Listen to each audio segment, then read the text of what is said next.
قومی assembly e cigarette کے خلاف قانون سازی کر کے رفیع احمد، آگاہی نہ ہونے سے منشیات پھیل رہی ہے۔ ساجد گجر، 17 سے 25 سال کے افراد منشیات بڑھ رہی ہے۔ ثناء اللہ مغل، مزید تفصیلات بیورو چیف کراچی سجاد حسین کی اس رپورٹ میں۔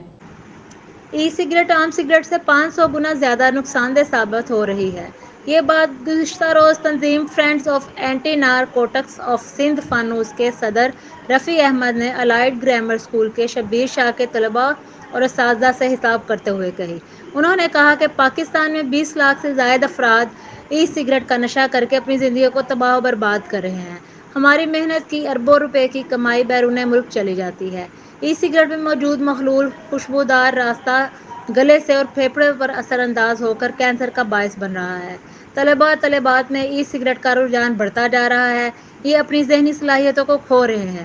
ای سگریٹ کے خلاف مؤثر قانون سازی نہ ہونے کی وجہ سے صرف کراچی شہر میں روزانہ 10 ویپ شاپ کھولتی جا رہی ہیں، لہٰذا حکومت اس کی روک تھام کے لیے قومی اسمبلی جلد از جلد قانون سازی کرے۔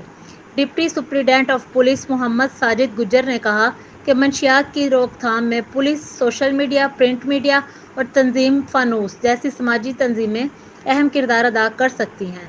Federation of Karachi private schools اور کالجز کے جنرل سیکرٹری ثناء اللہ مغل نے کہا کہ 17 سال سے لے کر 25 سال کے نوجوانوں میں ای سگریٹ کے پھیلاؤ میں تیزی سے اضافہ ہو رہا ہے۔ یہ پھیلاؤ ہمارے لیے تباہ کن ہے۔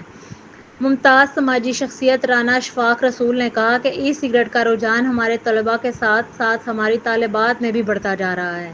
ہمارے لوگ اسے فیشن کے طور پر استعمال کر رہے ہیں۔ حکومت کی عدم توجہی کی وجہ سے ہر قسم کی منشیات تعلیمی اداروں میں پہنچ گئی ہے۔